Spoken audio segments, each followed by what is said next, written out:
think we're going to get started. So, welcome everybody. I'm really pleased. This is my third International Women's Day lecture.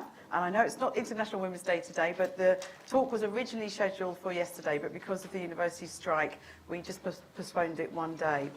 And today I'm going to talk to you about tick-tock of the biological clock.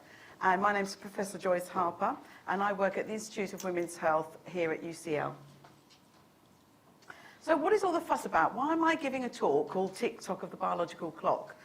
Well, unfortunately, mothers are getting older. I'm going to show you some data about that in a moment. And I'm going to talk about why are women delaying having kids. I'm going to talk about female fertility decline. Can we test for fertility? And can't reproductive science solve everything? And I'm going to talk about a project that we've literally done just last week, all about fertility education, and then I will conclude. Now, I've been working in the field of fertility for over 30 years, so this is a subject that's really passionate for me. So let's look at some global data. Well, this graph shows us the global maternal age at first birth. And if we look here at the key, I think you can see that, yep. Look at the key here, it goes up to 30, the dark colours are 30, and you see that many of these countries have quite dark green areas. And interestingly, the oldest global maternal age at first birth is in Australia, Greece and South Korea. Now this graph looks at the mean age of women at first birth, and I want you first to look at these white triangles. This is the data from 1995, really not that long ago. And if we look at every country listed here, we can see that the blue columns, which are 2015, show that there's been an increase in maternal age at first birth in every country, really quite significantly. And again, this graph is showing us that around the age of 30, the majority of countries are when women have their first child. And this graph shows the rise of the older mother. So if we look here at the under 18s and under 20s, and 20 to 24 and 25 to 29, these are actually all decreasing, especially teenage pregnancies, which is great. I think most of us would feel that teenage pregnancies is not a good idea. But this graph really shows you quite eloquently that over 40s and the 35s to 39, so the older mother, are increasing quite dramatically. And if we look at data for the UK, the average age of first-time mothers is now 30, and this is going up all the time. Every couple of years we get more data, and literally a few years ago it was 28, now we're at 30, and I'm thinking where are we going to get to 32? Probably by 2020. There's more women having children over 35 years than having them under 25, and in 1945, 10% of women were childless. But now 20% of women born in 1970 are childless. Now women now have a lot more choice. We don't have to have children if we don't want to. And there's certainly a number of women that decide to be childless by choice. But we're pretty sure that that 20% of women that are childless now, it's not all by choice. Some of them it's because they've tried to get pregnant, not been successful. So that's really one thing we want to avoid. And data in the UK, it's now 1 in 6 couples. So when I started infertility, we used to say 1 in 10 couples experienced infertility. Now it's 1 in 6. So why is this? Why are women delaying having children? Well, why not? We now have a choice. We can do many other things with our lives. And again, this is so important for International Women's Day. We have the choice to live amazing lives that I don't think women ever globally have had the chance to do. And I'm, in my view, thinking very positively about this. It's just improving all the time. So education, fantastic. UCL was one of the first universities to allow women to come into their universities and study. We have gone such a long way, obviously, from then. So in most countries, more women get educated than men, even up to the postgraduate level. Some of my master's students are here, and I know we're in the Institute for Women's Health, but this is the first year we actually have no males on our MSc program, so we're feeling a bit deprived of our male counterparts for sure. So once we're educated, what do we want to do? Do we want to just stop and have children then? Well, no. Many women, after they've had their education, will want to go on to amazing careers. And they want to go and do other things. They want to travel. They want to party, have a really good time. And then they may not have found the right partner, or they have a partner who will not commit, because for men these things are also true. They're doing a lot more of all of these things than their fathers or grandfathers did. And also then there's the financial constraints of having children certainly can cause a financial burden. And this absolutely happened to me. All of those things happened to me. So I was 32, a long-term relationship finished. I then had a partner who wasn't the right person to have children with. At 35, I just thought, oh my God, what have I done? My biological clock was ticking. I then met someone who I had wanted to have children with, and it took us 5 years and a lot of fertility treatment to achieve my family. So my son was born just a few weeks before my 40th birthday, and my twins were born after frozen embryo transfer when I was 42. That is not what I had originally planned, and I should know better. This is what I do every day. So, do we have a problem? So what? Why can't women get pregnant when they're 35, 40, 45? Well, we do have a problem. And this is the quantity and quality of eggs. And in a woman, they decline daily. I often say to my students, the men in the audience, their sperm is fine and dandy until they're in their 80s or 90s. But women sitting in this audience, unfortunately, your eggs are declining daily. The quantity of your eggs will decline. Females are born with all the eggs they are going to have. So we have about 1 to 2 potential eggs at birth, 1 to 2 million potential eggs at birth. From puberty, we will probably lose up to 1,000 eggs a month. So we only ovulate normally 1 egg, but about 1,000 of them will die each month. By 37 years, 90% of our eggs have gone, and by the menopause, they have all gone. But it's not just the quantity, it's also the quality. The eggs, when we are born, are in the middle of a very delicate process called meiosis, and the chromosomes are lined up in a very fragile way. So eggs have very fragile chromosomes, and the longer we leave it before we try to get pregnant with that egg, which has been around since birth, we have an increased risk of miscarriage, and we have an increased risk of having a chromosomally abnormal child, such as Down syndrome. So, I put it in pink just to be controversial. Evolution has not kept up with feminism. So we can do all these wonderful things, but if we want to have a family, then we have to think about our biological clock. It's certainly ticking. Now, the next few graphs are just going to illustrate those points a little bit clearer. So this is looking at the decrease in the quantity of eggs with age. So here's birth. Birth is here at 0. And as we get up to 30, 35, 40, you can see the huge decrease in the number of eggs that are going to be released. And this is a classic graph that us in fertility are always showing. This looks at the decrease in the quality of the eggs with age. So this shows us, if we look here at fertility, this shows us how this decreases with age at 45 here, with a very low chance of getting pregnant.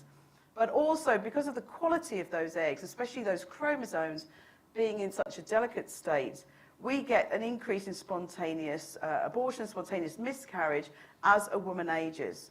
And the really age that we really concentrate on, and we often talk about, is age 35. So it is certainly, our fertility is decreasing right from our 20s downwards, but 35 is the age where things become really significant. And trying to get pregnant at these ages, over 40, over 45, really is very difficult. Over 45 really is a miracle. A few people do it. You'll always hear of someone who got pregnant spontaneously at 46, 47, but they are very rare stories. They really are not the norm.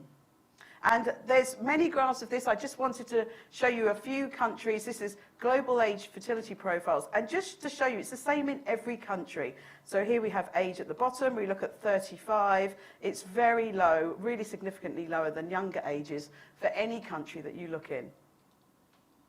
So can we test our fertility potential? If you go onto Amazon, if you go onto Amazon and put in fertility test, all of these sorts of words, Sorry, just suffering from a bad cold. And you put these in, and you'll see ovarian reserve tests, FSH tests, AMH tests, all these tests that they say will measure your fertility potential. Well, unfortunately, the answer is no. There is no golden test that's going to say to you, right, we'll measure it at 30, right, you're fine, your fertility's fine, you can go away and get pregnant whenever you want in the next 10 years. Or your fertility's not fine, you may have a problem. And there was a study out last year, at the end of last year, that looked at the variety of these tests and whether they were of any benefit at all. The BBC News called them the Fertility MOT, and the conclusion from this paper showed that these tests were a waste of money. But many women buy them, and it can lead to false hope. If you have something really wrong, then in a very small amount of women aged 30 or 35, there'll be something really, one of their hormones will really be abnormal. But just taking a snapshot on one particular day is really not that useful. So there's a lot of debate around this, but certainly in my view, these tests have a very limited function to looking at our fertility potential. Now, I've been working on the reproductive genetics for the last 25 years, so I was amazed when this genetic test said that it could predict fertility. It said it's the world's first multi-gene panel test for a woman's reproductive health and fertility. And it says that it's useful if she's considering freezing her eggs, which I'm going to talk about next, or if she plans to have children past the age of 35. I found this incredibly worrying.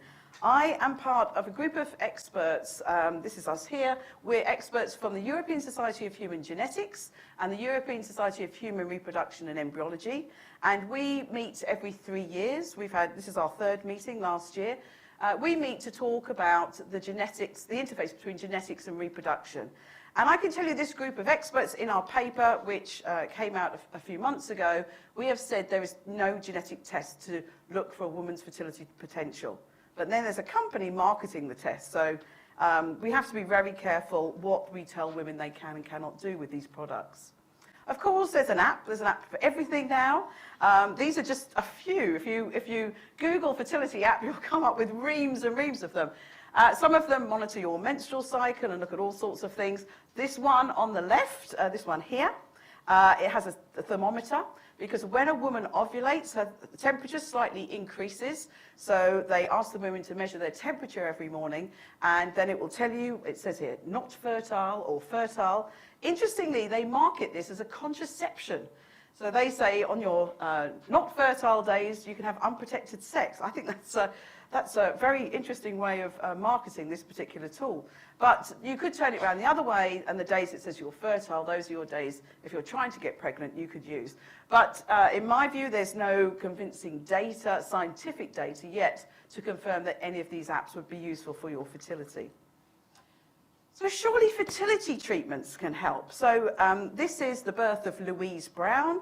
Louise Brown was born in 1978 in the UK, and the world's first IVF baby. So there's a lot of celebrations this year because it's her 40th birthday. So if you want to know anything about that, again, Google it. This is Louise Brown here with her baby, and this is Bob Edwards. He was the embryologist in the lab who prepared the eggs and prepared the sperm from Louise's parents, helped create the embryos and prepare them for transfer back into Louise. This is something that, into her mother. This is something that I used to do when I first, in my career, I used to be an embryologist as well and worked in a fertility clinic doing exactly the same. And here we have a picture of my son. So as I said, my children were born after a lot of fertility treatment, and my son was born after IVF as well. So this graph is quite depressing, and a lot of people get very worried about it. This is a study a few years ago by Habima, and they said, when do you need to start trying for a family if you want a 90% chance of achieving your family size? And this is very harsh reading. If you're trying naturally and you want one child, yes, you can wait till you're in your early 30s. If you want 2 children, you need to start in your late 20s. If you want 3 children, you better start 23 years, which is really shocking to a lot of people. IVF can certainly help a little bit, push those years back a bit to 35, 31, and 28. So this is data that was done on a large, really large group of data from a large number of people. But obviously with any sort of data, there's individuals that will always be different to that, but that is very scary reading. Now, the next few graphs are a little bit busy, but they're graphs from the Human Fertilisation and Embryology Authority, and they're the governing body that regulates IVF in the UK. So their latest data is from 2014. So this is data for 2013 and 2014, and this is available from their website. So if you want to know anything more about this, then please have a look. Now, look at how they break up the data. It follows exactly what I've been saying. Their data here is aged 18 to 34. So they've grouped all of that data together. Then it's over 35, that golden age again, that they've broken up the data. And they've broken up also by 40 to 42, 43 to 44, and 45 plus. This shows you the percent of patients that got pregnant using their own eggs. But this data includes whether they had fresh IVF or whether they had embryos that were frozen. Now, embryos that are frozen could be frozen from several years before and then used. So this is why here, these pregnancy rates they're still very poor, they're under 10%, and here they're just a few percent. But if we look at the next graph, and I apologize, it is very busy, but if we look on the green and blue here for each of these columns, again, the age exactly the same, under 35, 35 to 37, and up to over 44. So the green and blue are using the woman's own eggs, but the blue is when they were frozen. So they had frozen embryos that would have been frozen when she was younger. So if we look here at the over 40, with her own eggs, the pregnancy rate's only 9%. But if they're frozen from when she was younger, it's gone up to 14. And if we look here at 43, it's 4% and 9, and over 44, just 1% and 6%. Now, if we look at donor eggs, so if the woman used donor eggs, whether they were fresh or whether they were frozen, so the green or the orange, if you look at these green and orange, it's really the same in every one of these age groups. So this is just showing it's the age of the egg that's really important to try to get the woman pregnant. So even if she's 44, over 44, if she is having egg donation from a young woman, and in the UK, the woman has to be under 35, again, that age, then her chance of getting pregnant is as high as if she was under 35, of any age, because it's the age of the egg that's important. So, what can we do about it? It's 2018. Surely we have some technology that's going to help us overcome this. Well, we now have the technology to freeze our eggs. Freezing eggs has been very complicated. That's because the chromosomes in the eggs, as I said, are very delicate. They're in the middle of meiosis, and they're really fragile and hard to freeze. And also the egg is a huge cell. It's about 120 microns. It's a very, very large cell with a lot of cytoplasm in it. So methods have only just started working, and the method that we use now is called vitrification. And in 2012, the American Society of Reproductive Medicine said that this procedure, egg freezing, was no longer experimental. So why would women want to freeze their eggs? Well, there are 4 reasons women want to freeze their eggs. The first is if the woman is having some treatment for cancer, either radiotherapy or chemotherapy, often this can make her totally infertile. It will actually kill her eggs, and she won't have any eggs that could be used for her to achieve a pregnancy. So if we can freeze some of the eggs before she has her treatment, then we can secure her fertility later on. Egg donation at the moment is done, up until recently, it's been done where the donor and the recipient have got into sync, so we could do a fresh cycle. But now if we can freeze the donor eggs effectively, we can then not have to try and sync the two together. We can just let the donor's eggs be collected and frozen, and then when the recipient is ready for her treatment, we warm the eggs, fertilize them with the correct sperm, and then use them for the recipient. Quite controversially, eggs actually frozen like this travel all around the world. Donor eggs go from country to country for the treatment. There may be patients going through IVF that have ethical or religious issues with freezing embryos. You may have heard in the past there's been couples that have gone through IVF treatment, they've had embryos frozen, then they've got divorced. or the male partner's died, and the woman has wanted to use these embryos for her fertility, and more often than not, the court will refuse to do this. If they are divorced and the husband does not want the embryos transferred, they will not allow them to be transferred. So that's obviously an issue. And there's been cases where the woman was no longer fertile, could not produce any eggs of her own, but she had embryos that were her own genetic material, and she wasn't allowed to use them. So there are issues around freezing embryos. But what we're talking about today is delaying fertility, what we call social egg freezing or elective egg freezing. And a few years ago, we wrote a paper just summarising all of those 4 uses of egg freezing and also how we do it. So I've been working with Kylie Baldwin and Dan Reisel, and Kylie's from De Montfort University and Dan's with us here at UCL. And we've been doing a study on social egg freezing. And the reason why we've done this is because if we look at the HFEA data, this is the 2 graphs at the bottom, this is their data up to 2014, and it shows you how egg freezing has increased. It's really, we haven't got the most recent data from the HFEA yet, but I'm sure this is going to start going really high. So 900 cycles that year of women that froze their eggs. And this is showing you the age that they're freezing their eggs. So remember, they really need to freeze them under 35 because that's our golden age where things start to go down. But you can see here the majority of the women here, if you just about see, here's age 35. This is age 35. So a huge number of women here in the UK are freezing their eggs over the age of 35. So this is hot off the press, that we've been asking women that have frozen their eggs in the UK to fill in quite a detailed questionnaire. So this is just our preliminary analysis of this. We're getting some more data before we publish. But we asked them many questions. I'm just showing you a few of the graphs. For what reasons have you not yet pursued motherhood? So if we look here, the majority here say no partner. Some say career or educational advancement, and then we've got financial and other reasons. The civil status when they froze their eggs. So again, not surprisingly, the majority have been single. The age when they underwent egg freezing. So this is very depressing reading. You can see here, as with the HFEA data, the majority of women that froze their eggs in our survey were aged 35 to 39, which is not ideal at all.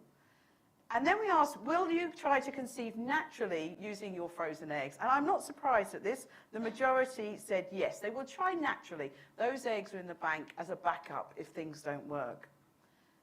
And interestingly, we asked them, how secure do you feel about your reproductive future? Now, I was worried that people were going to say, this says completely secure or significantly more secure. But the majority said relatively more secure. And actually, some said no more secure.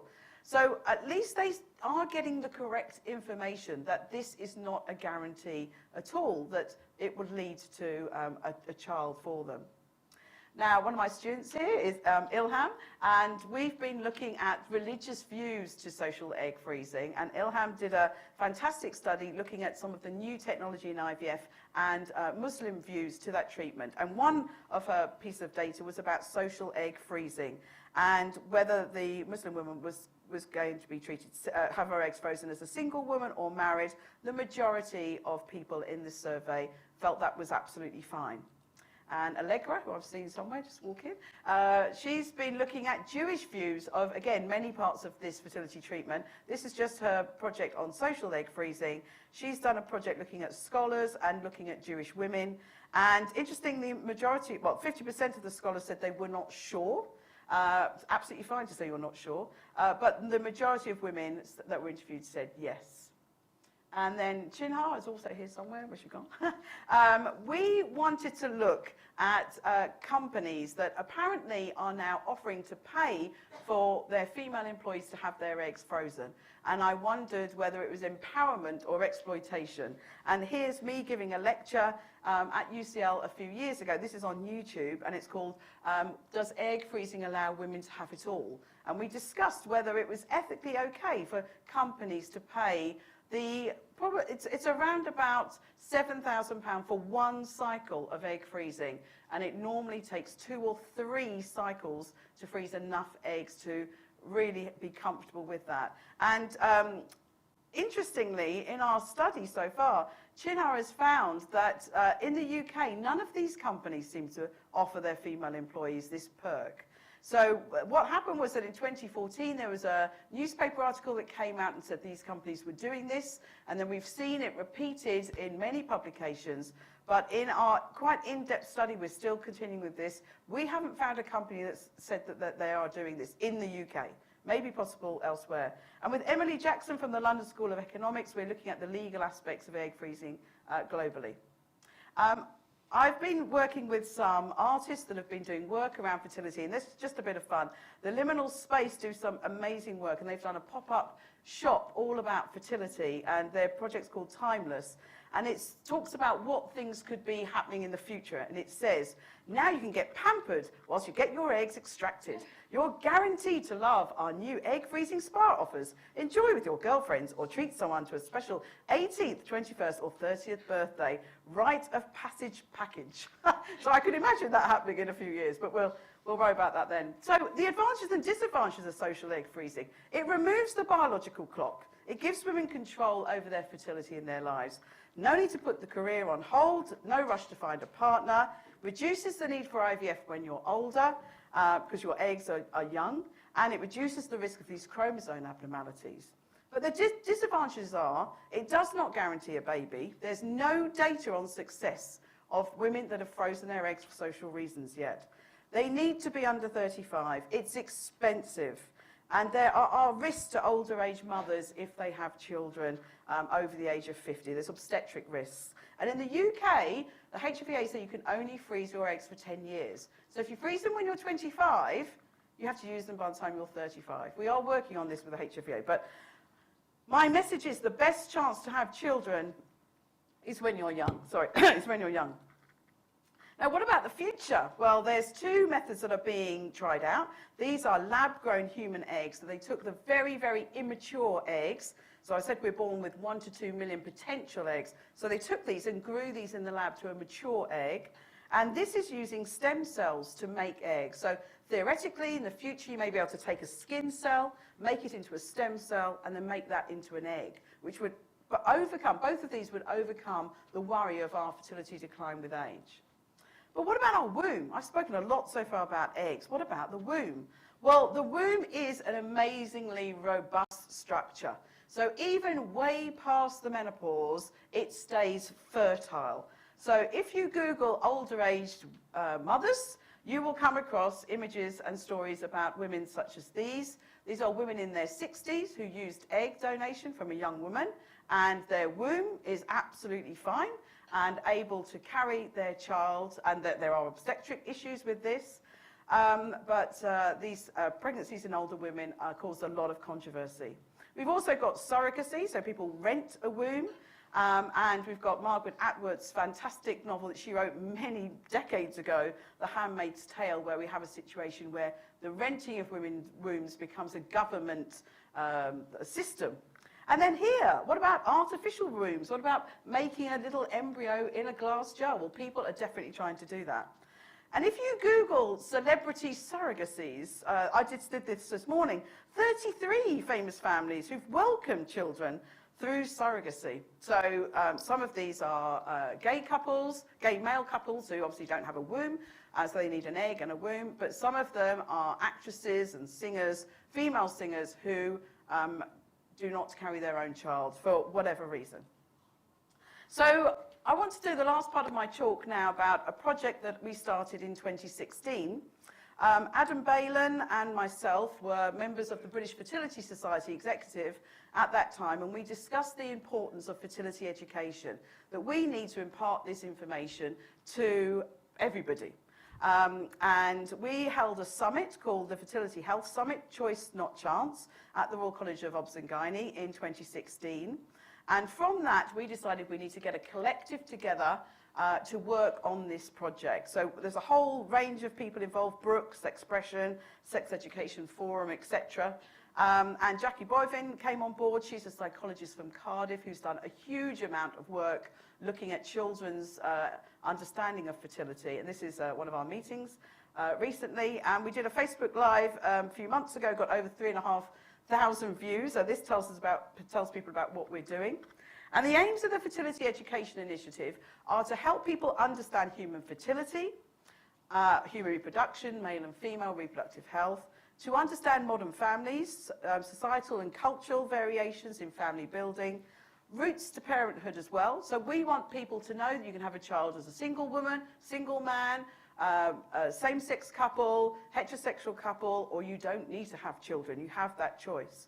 And we want people to understand reproductive technologies, what it can and cannot do, and how it might impact people in the future. And the groups we want to teach are children, adults, parents, teachers, and health professionals. So we've done a few things already. We wrote a paper that's published in one of the scientific journals to say what we've been doing. We've set up a website called fertilityedge.uk, and this is some of Jackie Bovin's data that's on that website. And when we did this summit back in 2016, we did a survey of over 1,000 young people, and we asked many questions, but one of the questions we asked was how they learned about sex and fertility education. The blue is boys and the red is girls, but just to say the majority of children were not finding it from schools down here, and they learned it from the internet and friends. So from the summit, I gave a presentation at the summit, and this is just one of the newspapers that reported on the summit. This is from The Guardian, and it said, teach 3-year-olds about sex and fertility, say experts. So it said that I said, we need to start at primary school, maybe even younger. Yes, kids are going to ask about their anatomy.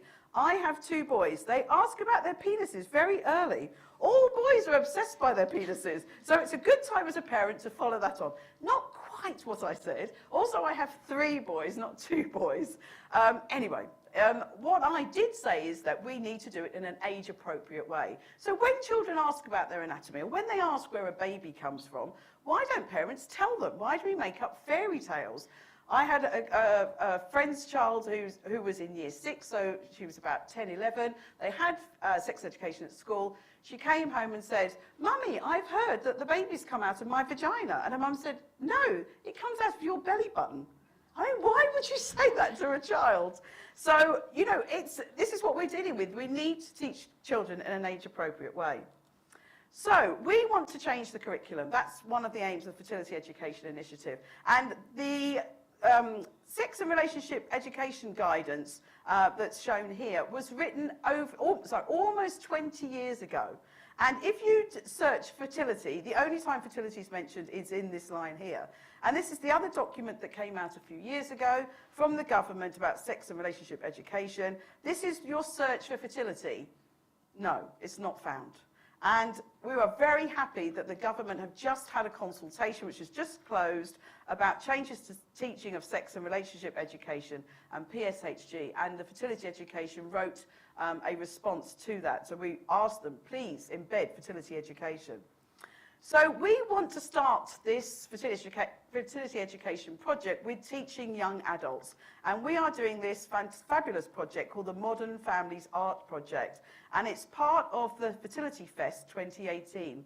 Fertility Fest is the world's only fertility and arts festival. It has over 150 experts and artists who've done work to do with fertility, and it's on at the Bush Theatre in May, so please visit the website and get tickets. I'm talking in a number of things. I'm one of the board working on this. And Fertility Fest is run by Gabby and Jessica.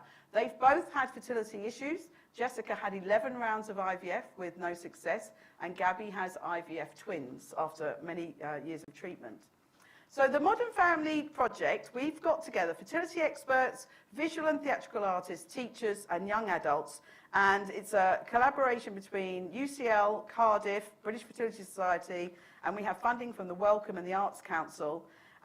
This is Jackie, myself and Adam, and Gabby and Jessica. We're working together to develop this. So we've called it the Modern Families Project, and we started this last month, and we hope to finish next year. And the first stage was last week, so it's hot off the press. We had a week at the National Theatre, which I'm going to tell you about. We are now preparing something, a performance, a workshop, something, to educate about fertility that we're going to show at the Bush Theatre in May for Fertility Fest. And then we're going to trial it out in a number of schools, and then we hope to have a product ready for next summer. And we have the Barbican book next summer to showcase this. So these are the artists. I won't go through them all because of time, but we've got Timeless, we've got Adam Peacock's Genetics Gym, and myself and Helen O'Neill have been working with Adam over the last few years. Tina Reid's Photos I'll Never Take, Anna Burrell and Isabel Davis, Conceiving Histories, White Slate Theatre, a play called Reproduction, Camilla Whitehill's Hello Hello, Stacey Gregg's Choices, and Somalia Seaton's Mama Little Angel. So we worked with the artist and this group of young people who were absolutely amazing. The whole group came in on Thursday and they saw 2 visual and 2 theatrical workshops each, and I asked them, we had a questionnaire they filled in after each one. We had a lot of press. There's me on Victoria Derbyshire and also on the ITN News, and we had lots of press coverage. There's loads of things in the papers about this. And the kids' results were, they said to us, tell us about it. We wondered whether 16 to 20-year-olds would want to know about fertility. They do want to know about fertility. And they said, give us some science, use the arts were engaging, and give us time to ask questions because many thoughts came up through the week that they spent with us. So it's been an absolutely amazing week. So, in conclusion, where are we with this? Well, we've got our frozen embryos, our frozen eggs, our future babies through frozen eggs. We've got our Handmaid's Tale and surrogacy. We've got new ways of making families. Here's Kim Kardashian. Apparently, her child, I don't know if the child's delivered. I can't remember. Anyway, she's used a surrogate for one of her pregnancies very openly. And one of my lunchtime lectures is all about genetic testing. And here we have Dolly the sheep that was cloned, and Gattaca, which is ways of testing these human embryos for genetic disease. And in conclusion, I think education is absolutely important. School children, adults, teachers, parents, and health professionals, that's on our agenda. But we also have to have efficient childcare. We need to have a very positive image of motherhood. There should be nothing wrong with having children in your late 20s or early 30s.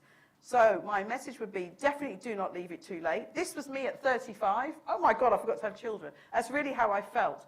And this is Tina Reid Pearson's work. She has this, it's a photo book of, it's called Photos I'll Never Take. She had several years of fertility treatment that was unsuccessful, and so what she's done is she's made lots of family photo scenes that you would in a normal family photo album, but she's used mannequins because she doesn't have any children. And it's really, really powerful and very deep, and really gives you a lot of thoughts about your fertility. So this is the team that were involved with this project. Just like to really thank everybody. And just to flag up, in our department, we do an amazing amount. Some of the team are here around International Women's Day. Because of the strike this year, things were a little bit topsy-turvy. But obviously this year is celebrating 100 years of votes for women. And in the cloisters, it should be up now, there's a impact and legacy of 12 exceptional UCL women from 1865 to today. And that's going to be running till December. And Christina's also run this public art House of Doors. And there's lots of events around UCL regarding the votes for women. And our Institute for Women's Health events are led by Judith Stevenson. And if anyone's around on Sunday, this week the South Bank have been running the Women of the World events. There's so many events on there. You need to have a look. On Sunday, Jessica, myself, and some of the artists at 11:30 a.m. will be having a panel discussion called A Fertile Education. So that's available if anyone wants to come to that. It's on the South Bank. And lastly, I've been writing a book for the last 30 years. I really need to finish it. I really have been writing it since 1987, 31 years now, called What Every Woman Should Know. I want women to discuss not just our fertility, our health. We just don't talk about things. We get pregnant, we don't tell anyone in case we have a miscarriage. We have fertility problems, we don't tell anyone. We have menstrual problems, menopause problems, all these things, and we keep so much to ourselves. I want women to have a dialogue. So my books are very open. I hope that it's going to get women talking about our health issues. I've got a website here which has a lot of information about what I do, and please follow me on Twitter. Thank you very much.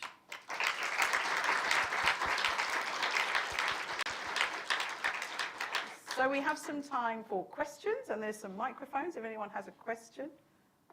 You've got 5 minutes, so please ask a question. Yes? What do you... Oh, microphone coming. Here. Thank you. What do you think is the youngest age that a woman can fully understand the process of egg freezing and give informed consent to do so? Yeah, so I don't think women should start freezing their eggs till they're in their 20s. I think, but this is exactly what we were worrying about with the children. Last Monday, before we'd spent time with them, we thought, well, maybe this is something they can't comprehend, they're not thinking about, it's not on their agenda. But after spending a week with, we spent the week with 3 different groups of children from quite different demographics and different ages, and all of them said, yeah, actually, we really want to know about this. So I think they understand the principle. Whether they'd have the money to do it, I don't know, because it is expensive. And as I've said, we've got no data, so there's no guarantee.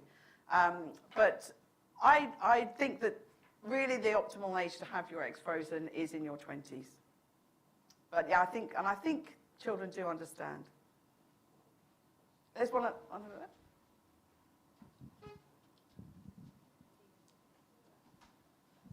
Yeah, I was just wondering if, for whatever reason, a young woman was to have an ovary removed, would that automatically mean 50% of her eggs have disappeared? Theoretically, yes, but as I've said, there's thousands every month that just disappear.